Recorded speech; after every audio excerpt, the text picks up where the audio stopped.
So we're here in London with Judge Marilyn Mornington. You've had a very active career. In fact, you're actually a district judge in the United Kingdom, and which is quite a significant position, legal position, because you have a lot of judges under you. But before we just get into a conversation, I'd appreciate it.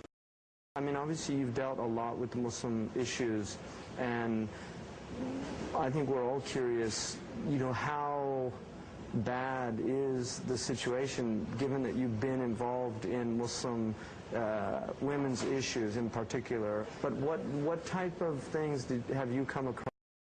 Interesting is you've actually gone for the British government. You've gone to overseas. You've been to Pakistan, yes, and looked at women's issues there, and also now just recently Saudi Arabia. How was that experience? Was that the first time you'd visited Muslim countries? And Muslim women.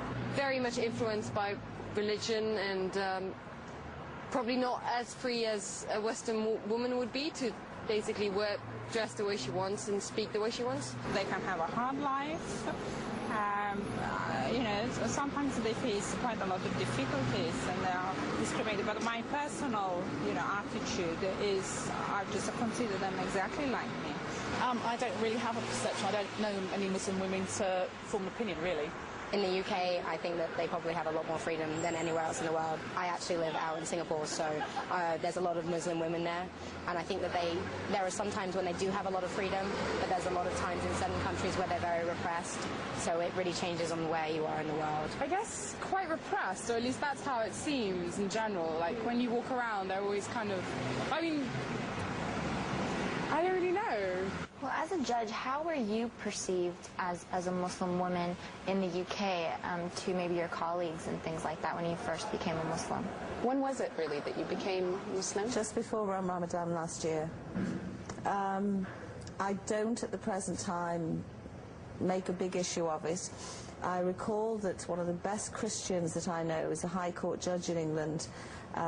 He never talked about his Christianity. He just showed it by his way of life.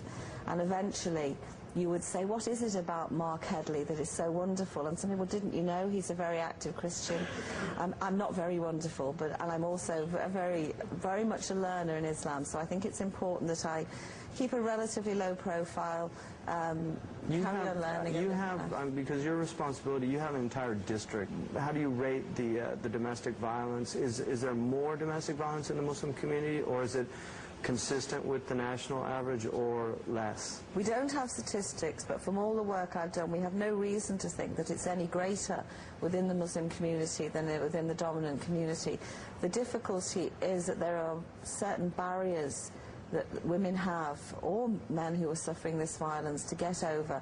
Matters of racism against them, language difficulties, right, immigration issues, and matters of izzat, of feeling that they're shaming their family if they come forward, lack of facilities for them. I mean, I was only talking yesterday to a very active Muslim woman in Wales, Shaheen Taj, of how we need to set up a nationwide group of Muslim female counsellors that women can go to, because if women feel that they go forward and the people that they'll speak to don't understand where they're coming from, they're not going to come forward. And they also, I think, often assume because it's a Muslim woman, you know, she's oppressed because of her being a Muslim woman.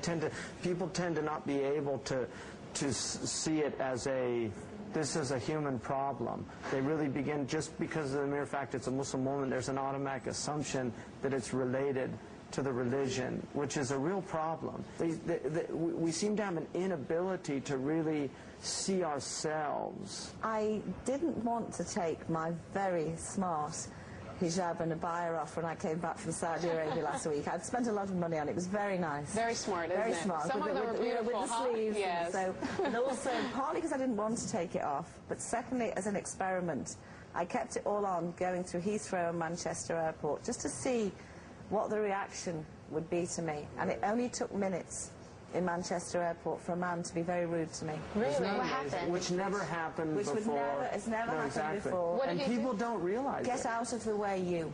You said to me. My wife, we were at a grocery store, and there was a Mexican girl was doing the thing, and the boy was up on the, she had the baby up on the thing because she was getting the things, and the girl said in Spanish to the other girl, just knock him over.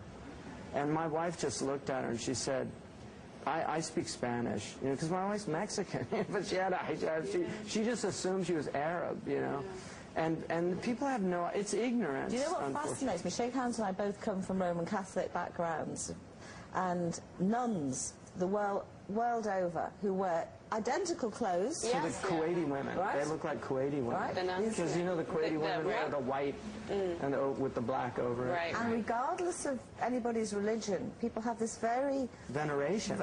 Positive view of nuns. If they see nuns in an airport, they'll smile at them. Look, there's some nuns. Isn't this nice? You know. They feel more comfortable sometimes. Psychologically, I want to know the difference. Yeah. Why are they not? It's the image, I think. But how do you feel about that? Do you think this somehow will start changing, this whole image? And Not at the present time. No. Because with the riot, with the Islamophobia, with the whole terrorist threat, and the communities aren't helping themselves either in that. Yeah, this is the real problem. Yeah, I dislike this word, Islamophobia, but you know, it's true. Is that the case in the UK? Is there like a huge Islamophobia? Huge. It's growing on me. Yes. I didn't like the word before, Really? but I'm kind of getting used to it now.